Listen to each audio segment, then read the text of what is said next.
Hello. Welcome back to Trash Man MMA. It's yours truly, the Trash Man. I just want to say, man, what a card. What a fucking card. This card actually delivered like crazy. It was insane. I was honestly like very like I had absolutely no expectations for this card. I was coming in here dry, just like, all right, bro, let me get a few brewskis and try to make this shit fun. Bro, I had a few brewskis in me, plus this shit was a banger, bro. Let's get right into it. I also want to shout out. I just want to talk about how MMA guru Lucas Tracy and Bedtime MMA. That was genuinely one of the best trios of all time. I couldn't even tell you who was on the commentary desk. I loved it so much. I had an earpiece in the whole time. I was just listening to them, cracking up, busting my ass off, bro. That shit was fucking hilarious. I genuinely couldn't even tell you who's on the commentary team. I didn't listen to them once. I didn't listen to a single thing that they had to say. The trio that they gave us was amazing, bro. So get that glaze out the way. I donated 50, bro. Show some support, cause I'm gonna be there one day, bro. Y'all watch. I'm gonna be there one day, man. I'm gonna grind at this shit. I'm gonna be up there with them one day. But let's just get into this card, man. What a fucking bro. What a card, bro. We're gonna start off with the main event, dude. We're gonna start off with the main event. Hold on, I dropped my fucking earpiece, man. Let's start with Rainer the Ritter versus Brendan Allen, the main event. Strong start for RDR. Strong start. As soon as I seen him get that, what was it? Like a judo toss almost. It was like a flip. He just fucking tossed Brendan Allen over his hip, dunked him on the ground. Immediately got top position, and then they started scrambling. RDR almost had a rear naked choke type position, but the just immediately tossed him onto his back, hopped up on him, full mount, easy sailing from there. The only thing was, actually no, it wasn't a rear naked choke. He started fishing immediately for like a triangle, like an arm triangle. He was working towards it. It was there. Brendan Allen's arm was up, and his left arm was trapped in between their bodies, so he couldn't really do anything. It was a very stalemate position. And RDR was like Hamzat maxing. He didn't do anything from the position. He was just sitting there, kind of just waiting, just menacingly laying on top of Brendan Allen. Brendan Allen, to be fair, I mean, he couldn't really do much. He had his right arm trapped above him to his fucking head, and then he had his left arm trapped in between the bodies. So he was stalemated. He couldn't progress in any way. But RDR was just kind of right there, just kind of size mogging, weight mogging him. Somehow gassed out because immediately after the round, honestly, that's the entire first round. I can't remember a single other thing that happened in the first round. I mean, there were some strikes that were thrown here and there, but RDR, a little pitter patter shot to the ribs, upstairs, a little hammer fist, some to the back of the head. It looked like Brendan Allen looked like he was complaining. He got 2-on-1, try to fucking, Anthony Smith Max tear him off, which he kind of did, I believe, at the end of the round. And it was actually, I was saying this at the end of the round, this would be very good mental for Brendan Allen. It was almost like what DDP coach was saying to DDP after the Hamzat first round. But in this case, it was actually true. Brendan Allen's coach was like, "All right, you survived the worst. That was the worst that he had. That was the worst. You survived it, so you're good." That's kind of what was going through Brendan Allen. That was the worst case scenario, and he took absolutely no damage. And quite frankly, realistically looking at every sub attempt, you can't see it, but I did air quotations. Every sub attempt that RDR had wasn't close at all. The arm triangle wasn't there ever, and other than that, he didn't really have anything. And then in the second round, Brendan Allen, I believe it was Brendan Allen. I believe he reverses it actually. I actually don't remember how Brendan Allen got him to the ground in this one, but they had some striking exchanges on the feet, and Brendan Allen was actually piecing RDR up. It looked like I was like, Brendan Allen took him down, I believe, or RDR took him down. I can't remember. Anyways, they're on the ground, and Brendan Allen is on top of him. RDR is just kind of right there, pulling guard still, trying to get the body lock from bottom position for whatever reason. Literally not trying to get feet on hips, not trying to progress in any way, shape, or form. He's literally just on bottom with Brendan Allen on top of him, with a body triangle for some reason. For absolutely no reason. And Brendan Allen's just on top. Shot upstairs, shot upstairs, shot upstairs, shot upstairs, shot upstairs. It was just the most simple, like, not simple, but it was just like absolutely nothing. There was no urgency whatsoever from RDR to get back up to his feet, to work, or anything. He just wanted to stay on bottom position. It was honestly pathetic. He was really Paul Craig maxing from bottom position, just pulling guard. He was Paul Craig maxing. All he was doing was pulling guard. Oh my gosh, this guy's just the next fucking Paul Craig, bro. Literally, his wins are literally just like Paul Craig's wins over Magomed Ankalaev and Jamal Hill. Like that's it. He's figured out. I don't think that's it. That's it for RDR. I'm pretty sure, but Brendan Allen reigned ground and pound for all the second round. Third round was more of it. I can't remember if the third round was when he speared him damn near and just fucking dropped him to the fucking floor. I believe that was the third. I can't remember what the rounds now, but it was all the same. Just Brendan Allen taking him down, controlling him on the ground, and RDR not just holding the body triangle. Just holding the body triangle, gassing out his legs. He was gassed after the first round. And every single round, they were ending on the ground, right? So they had to get up. And every single time, RDR's body language just got worse and worse. He would just sluggishly, every time, Brendan Allen would, even when, I believe it was the end of the third round, when RDR got that like inverted triangle attempt on Brendan Allen. Even then, Brendan Allen was like, he was deep in it for like 10 seconds, and he slipped out at the final second. But even then, he was a little like woozy when he was getting up out of it. But even then, Brendan Allen got up quicker and looked better body language wise than RDR. RDR was still like, he was like sluggish to get up, like he didn't want to be there anymore. And honestly, dude, my earpiece keeps fucking falling out. I'm still listening to the fucking to the live stream of the trio, man. I can't even lie to you. I genuinely had a good time listening to them. I'm stop the glaze. But Brendan Allen, what a dominant performance that he did, coming back on a month notice, flying from probably Louisiana or wherever he trains out of, man. RDR had about 2 months to prepare for this fight, and he gassed out after the first round. I don't like Anthony Hernandez, but Anthony Hernandez would have fucking killed this guy. We would have seen another Anthony Hernandez photo mog like he did against Delidze. It would have just been another one of those, man. RDR looked so shit.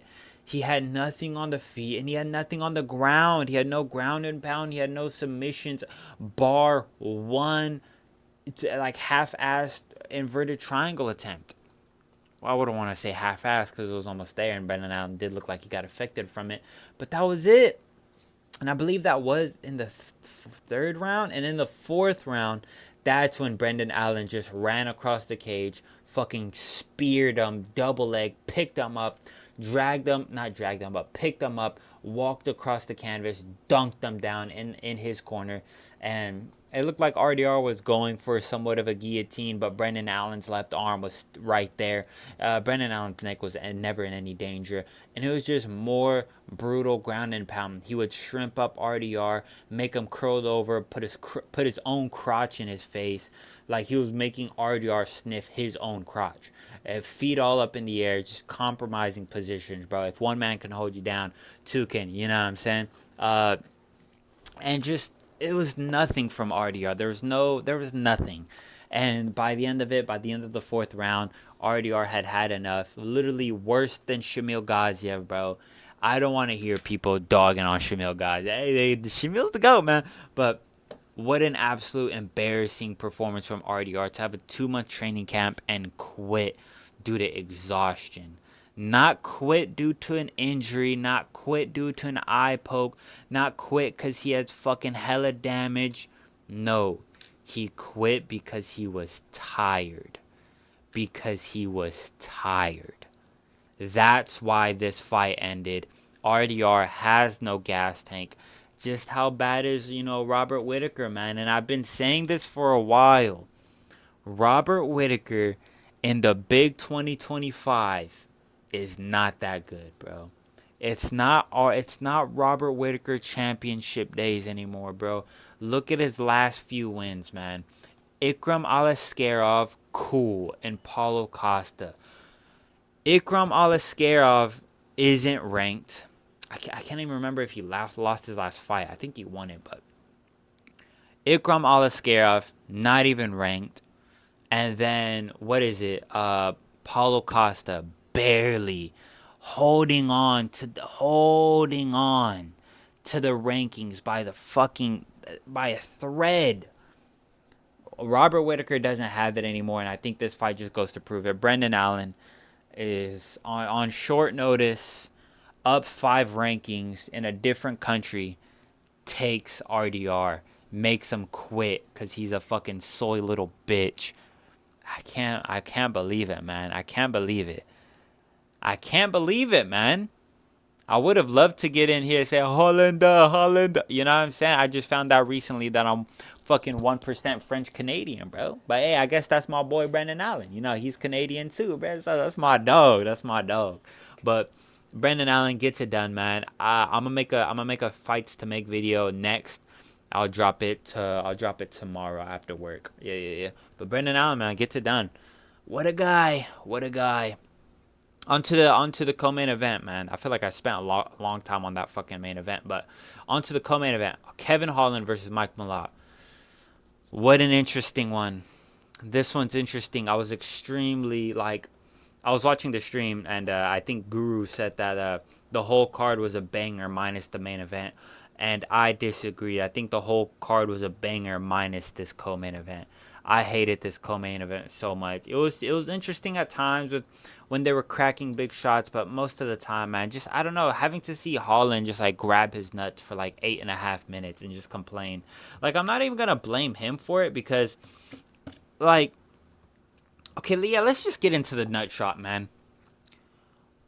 What the fuck is the ref doing? What are the officials doing? Why are you there? What is your job if you're going to allow the fighter to decide for themselves? Why are you asking the fighter, can you continue? You dumb imbecile. That's your job. Your job is to distinct if the fighter can continue or not. It's not the fighter's job. The fighter's job is to fight. So if you give them the option, guess what they're going to do, dumbass? They're going to fight. It's your job as the official. Hey, this guy took a low blow, has been crawling on the floor for 5 minutes, and now we have extended our time going into the second half by 1.5 minutes. It's been 2.5 minutes since the second round should start, and we're still asking Kevin Holland, can you continue? Can you continue? Can you continue? You fucking idiot. By the end of that 60 seconds, you ask the fighter, can they continue? If the fighter does not give you an answer, if the fighter does not nod yes, guess what your job is? To stop the fight, Dan Mergliotta. It's not to extend the time by 1.5 minutes longer, saying, oh, can you continue? Let's bring in a doctor. What did the doctor say? No, stop the fight. It was infuriating, because Kevin Holland's job is to fucking fight. So, bruh, fuck off, man. But the good first round, Kevin Holland dropped Mike Malott in the first round, but it was kind of like an ankle pick as well. It was like almost like an ankle pick left hand, I think, kind of dropped Mike Malott, or at least he dropped them and then grabbed the ankle. I can't remember, but he ended up on top, landing good shots. Honestly, looked like he could have finished them in that first round, but there was just like no urgency. Mike Malott then gets up, low blows him, then he low blows him again, and Dan Mergliotta, the guy that took the point away from Drew Dober after low blowing Kyle Prepelec, first nut shot, immediately takes a point. Mike Malott, 2 low blows, no point deduction. I simply don't understand it. I just don't understand it. Something's up with Dan Mergliotta. Mike Malott then pulls off the next 2 rounds. It definitely hurts Holland at times. He fucking threw a jumping knee, bro. It was like a right hand hurt Kevin Holland and a jumping knee. Camera angles were off, so I don't know how Kevin Holland didn't go down. Kevin Holland's iron chin is back, although I don't believe it ever left. Like I said, I think the only reason why D-Rod was able to hurt him was because he was coming down from 185, and he brought a lot of that extra pop with him, a lot of that extra strength. And I think Mike Malott didn't really have that, but what he did have was the technique to counteract Kevin Holland's goofiness. A lot of the times you've seen Kevin Holland, a lot of times in all of his fights, when he's in the clinch, he gets very weird and wiry. He like leans to the left a lot, he leans to the right, and he's like dunking and jumping and moving side to side. And what I think Mike Malott did was seeing all that and making the correct reads. When Kevin Holland would get all wiry in the clinch, Mike Malott would head kick, and he wouldn't even catch him. He wouldn't even catch him with the foot or the ankle or anything. Kevin Holland was in so close, and Mike Malott was in so close when he was throwing that head kick, that he would actually be catching Kevin Holland with the knee when he would throw that head kick, because of how close they were and how wiry Kevin Holland moves. So that was a very good read from Mike Malott to throw those head kicks in close, which is something that you really don't want to do. But I think he kind of knew maybe Kevin Holland wouldn't want to go down to the grappling with them. But even then, like, Kevin Holland seemed to hold his own in the grappling exchanges, bar the third round. I believe that's how the third round ended, with Mike Malott on top. Maybe he got up, but I was like already like looking down, bro. I was like, bro, fuck this, fuck Holland. Like, I know he's not gonna get up, and I don't think he did. But extremely disappointing performance from Kevin Holland to see him get 5 minutes in the first round of recovery time, and then to get 2.5 minutes of recovery time in between the rounds, which is illegal, and then continuously complain about it, man. And to not see any point deduction, man, because if there's a point deduction, that's a 10-8 round Kevin Holland, and this fight's a draw. Like, I'm sorry, but I actually want to see score. I want to see judges and refs keep the same energy throughout. I want consistency in the sport. If you're going to dock a fighter a point for one low blow, guess what? You should dock a fighter a point for fucking 2 low blows, if not 2 points. It was just infuriating to see, but Mike Malott gets it done. Proper Mike Malott finally makes the rankings again at the 15th spot, taking Kevin Holland out. And that's that, man. Kevin Holland out of the rankings. Drops 2 in a row. Man, that's so disappointing, man. Drops 2 in a row to, like, extremely, like, in my opinion, low-level competition in Mike Malott and D-Rod, opposed to his former losses, which were RDR, Hamzat Chimaev. What's that other bloke's name that just got mogged by fucking Anthony Hernandez? I can't remember. Roman Dolidze. These likes of fighters, ranked proper contenders, but now he's losing to the D-Rods and the Mike Malotts, which is just embarrassing. But on to the next. Let's speed roll these. Marlon Vera versus Ayman Zahabi. Yeah, I didn't watch that first round all too close, But even then, this is a close fight, man. Cause the second round was, in my opinion, was clear Vera.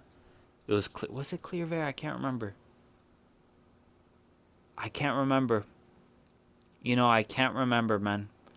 I genuinely can't remember. But essentially the argument is round 3 and round 1. Those are the argument rounds. And honestly, round 3, man, I don't know, because he was getting hurt and rocked a lot in that third round, but he was being a lot more active in that round. Marlon Vera wasn't really doing much. Ayman Zahabi was doing a good job at flicking that, inside low kick, outside low kick. He was doing a good job flicking that jab out, but every round was so close. I believe except for the second. I can't remember who won the second, man. I can't remember at all. But it was a very close round. Hey, I'm actually gonna pull up the scorecards. I can do that. With modern technology, I can do that. What was tonight's fight night? RDR versus Allen. prelim results. Fuck that, man. Fuck that. Fuck that. Scorecard. Scorecards.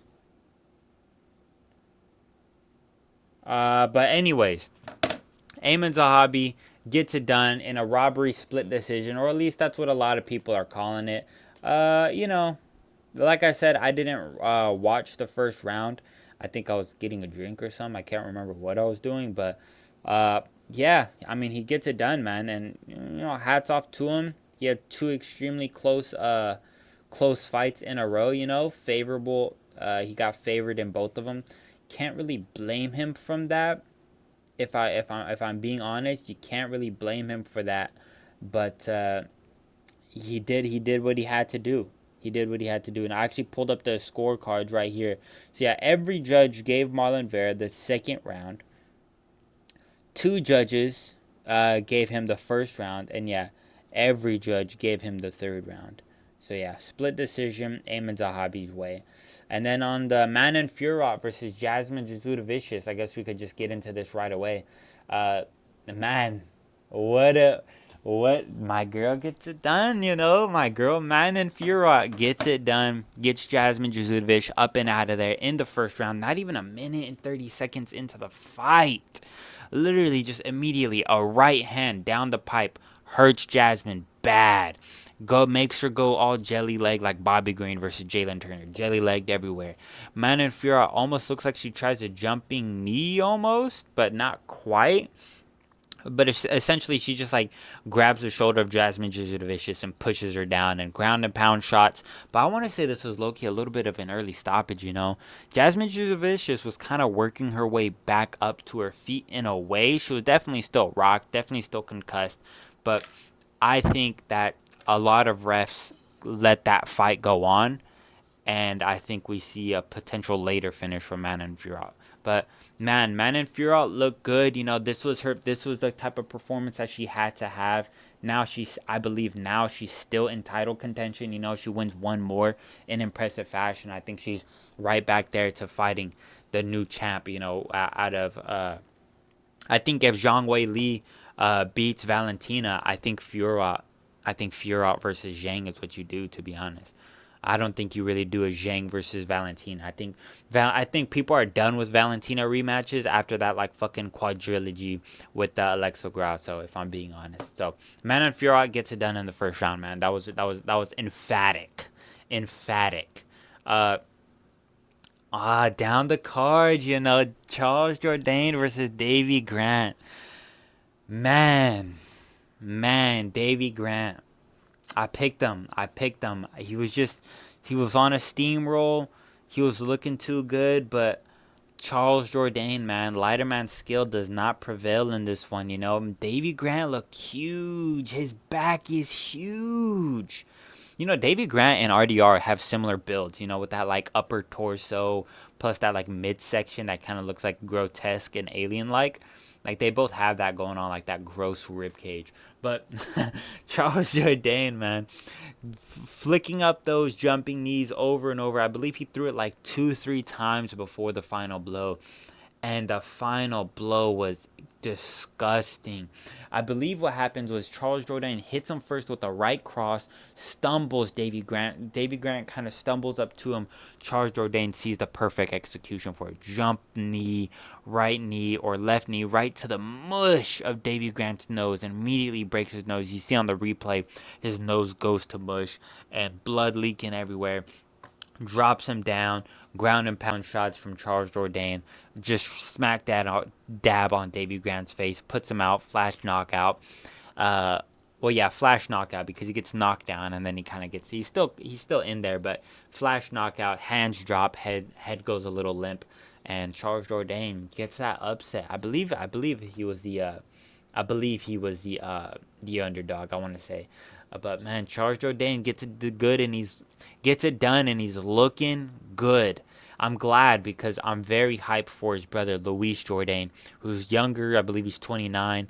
I'm just, bro, this brother. I've always been a fan of Jourdain. You know, I I didn't think he was gonna get this one done. I thought Davy Grant was too crafty. I thought he was too crafty, but Jourdain outshines his brother. Him and his brother are gonna be a crazy duo to watch, man. Honestly, some of the funnest strikers to watch right now, Jourdain and fucking well, both Jourdains, man. They're so fun to watch. So get that one wrong again. Onto the main card opener, Kyle Nelson versus Matt Frevola. I get this one right.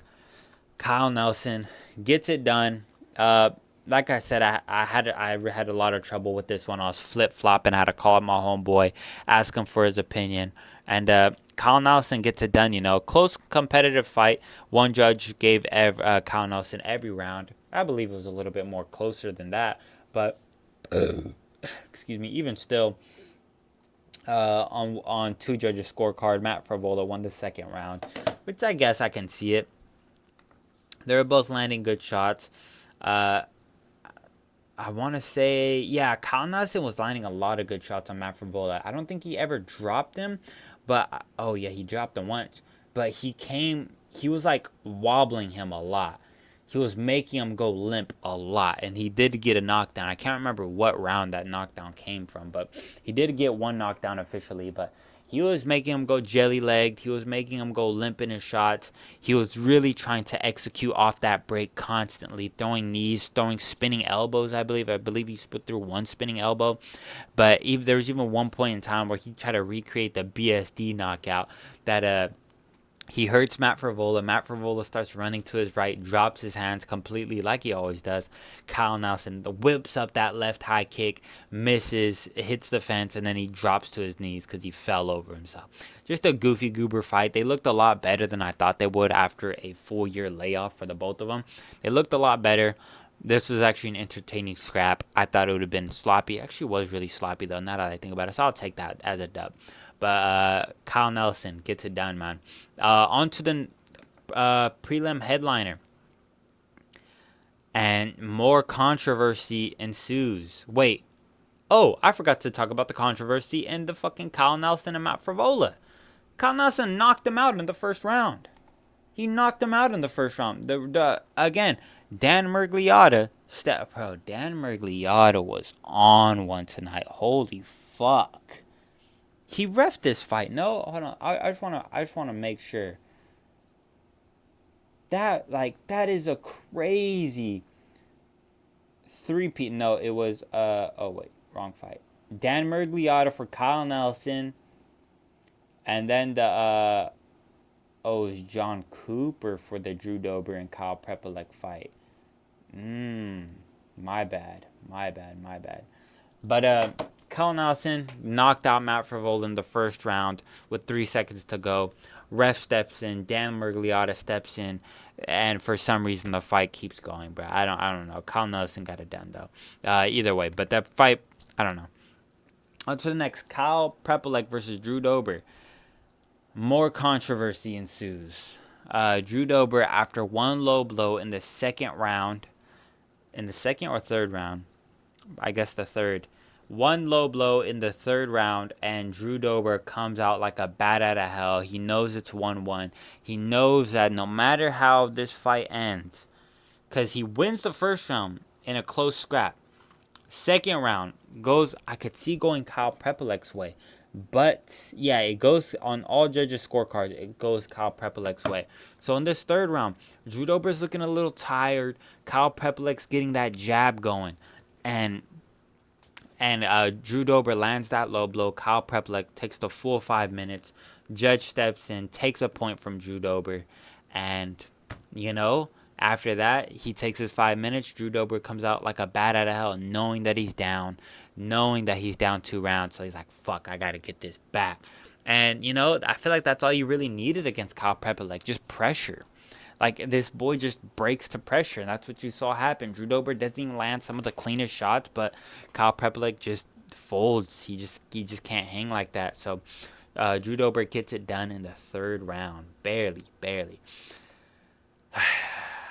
Cody Gibson versus AG.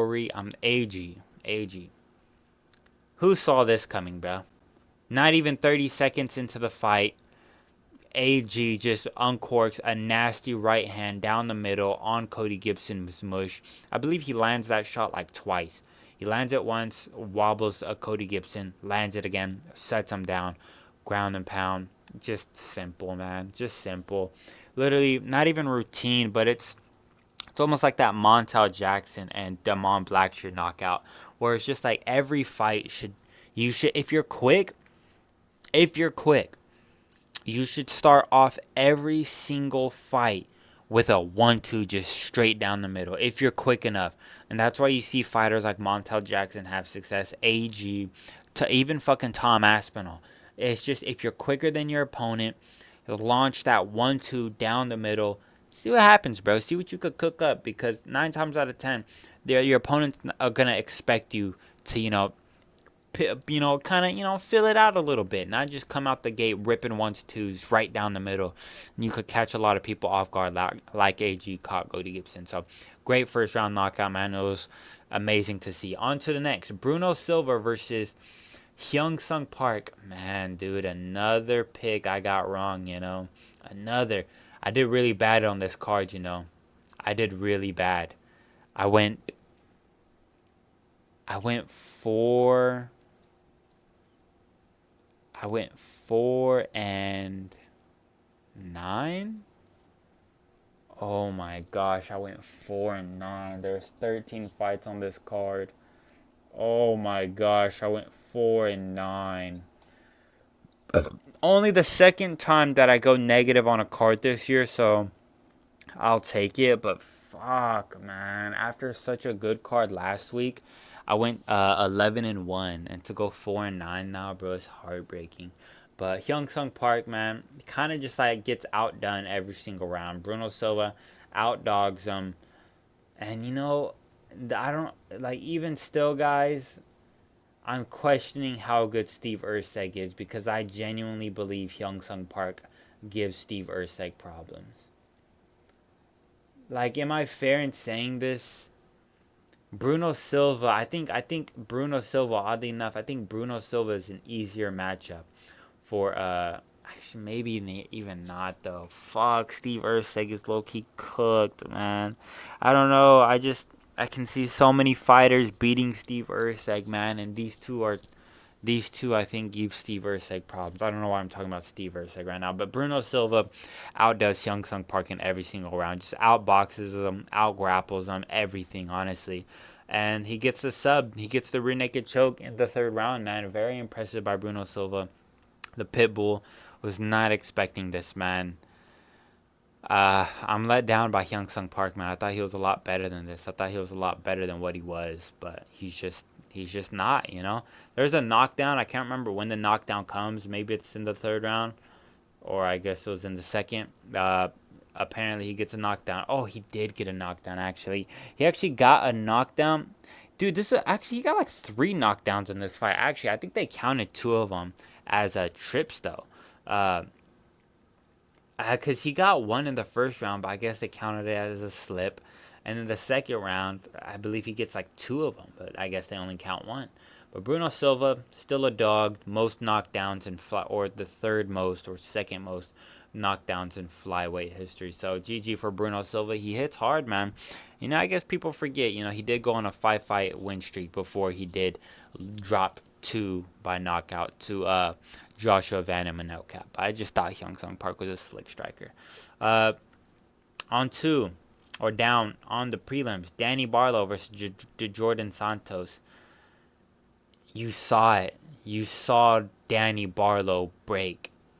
You saw it. You literally saw it in real time. I can't remember, it was at the end of the first round or end of the second round, where Danny Barlow's unloading onto Jordan Santos. He hurts him bad, and up against the fence, he's fucking wailing onto Jordan Santos.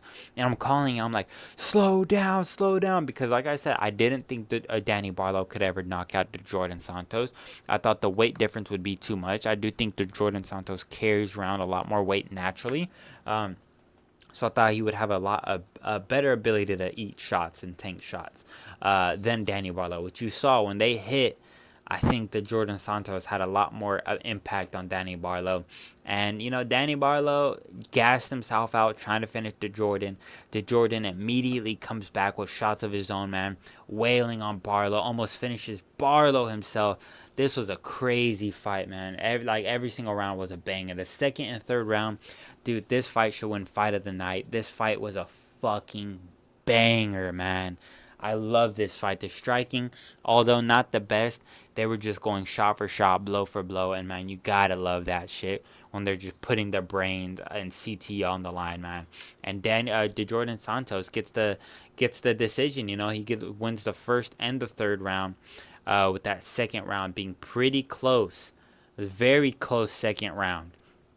Arguably, you could give every round to DeJordan Santos, which, let me check if any judge did. No judge gave DeJordan Santos every round. I mean, one judge gave him the second and third, and the other two gave DeJordan the first and the second. So, on every judge's scorecard, it was a 29-28. Danny Barlow just didn't do enough. He got gassed out, but he's not a quitter like RDR, so he actually toughens out, and he sticks in for the fight that he trained for. He sticks it out like how he should. Onto the fight below. Stephanie Luciano versus Ravina Oliveira. I went Ravina Oliveira. I didn't watch this fight. I heard it was good. Third round submission. What was the submission? I didn't watch. I genuinely didn't watch it. I don't know what the submission was. Rear naked choke, apparently, allegedly. Interesting. Good job on Stephanie Luciano. I know a lot of people are picking her. I feel like I was one of the only people that went Oliveira. But Luciano gets it done, She gets it done. So respect to her. On to a fight I did watch. Bro, I speed mogged work today, bro. Hold on, I'm going to go a little side tangent. I speed mogged work because I knew this fight was on. And local time, it was on a lot earlier. Recently, the fights have been starting a lot earlier for me. So, who the fuck is posting on their story? So I speed mogged work. I got done with hella shit in 6 hours, man. And I got off super quick. Dude, and then my Wi-Fi went out, so I had to go to Best Buy and go buy a fucking new router and satellite. So I got new Wi-Fi right now. I'm feeling like fucking G right now. I'm not gonna lie. So hopefully this video goes out quicker. But so yeah, I had to deal with all that, and then by the time I was done, Bekova versus Belgario was just starting. Booted it up, man, and I had a fucking hoot. Belgario was piecing up Asma in the first, man. It just bloodied him up, Asma did do a good job of getting takedowns in the first, but Yusri Belgario, man, that training with Alex Pereira, you see it, dude. But he looks leagues better than he did in his Dana White Contender Series fights, man. And it's not like Asma Bekov was any world beater. He didn't have a lot of hype around his name, but those who knew, damn, this guy seems like an issue. He seems like seems like he can fight people outside the top 15 and give them a run for their money, This guy seems really good.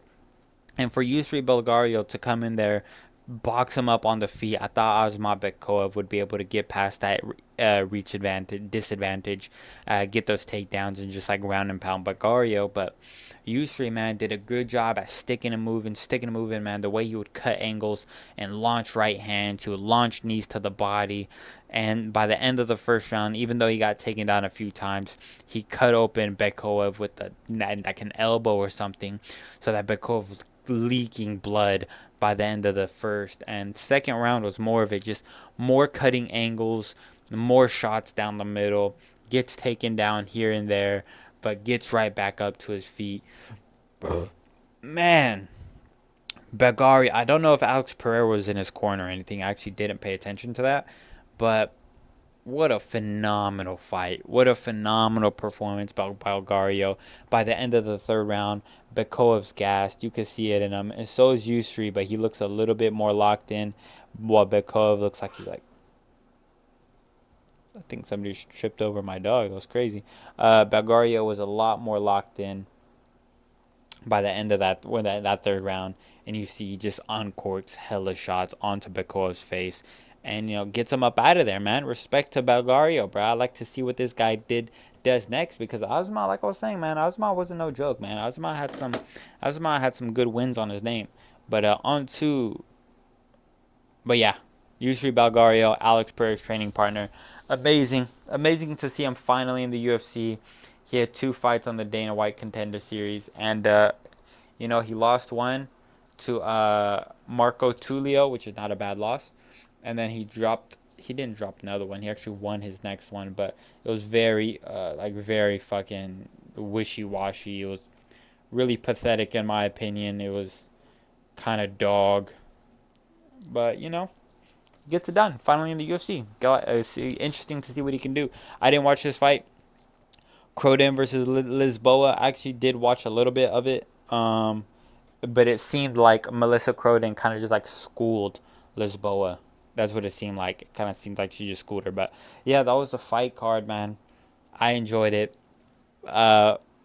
Lucas, Bedtime, Guru, they were the best part about it. I honestly hope they do that more, man. And if you saw my message in the super chat, I'm gonna be there one day. I'm gonna work hard, bro. I'm gonna grind this YouTube shit so I could be one of them. But hope you guys enjoyed the video, man. I'll make a fights to make video after this, which I think I have some interesting matchups I want to cook up. I do think Allen should fight. I'll give you guys the main one. I do think Allen should fight DDP next. I think that'll be a great fight. So that's what's next I have for Allen. And for the Ritter, I'll cook something up, man. I'll cook something up for sure. So catch y'all. See y'all tomorrow, man. Hope you all enjoyed the video. Peace.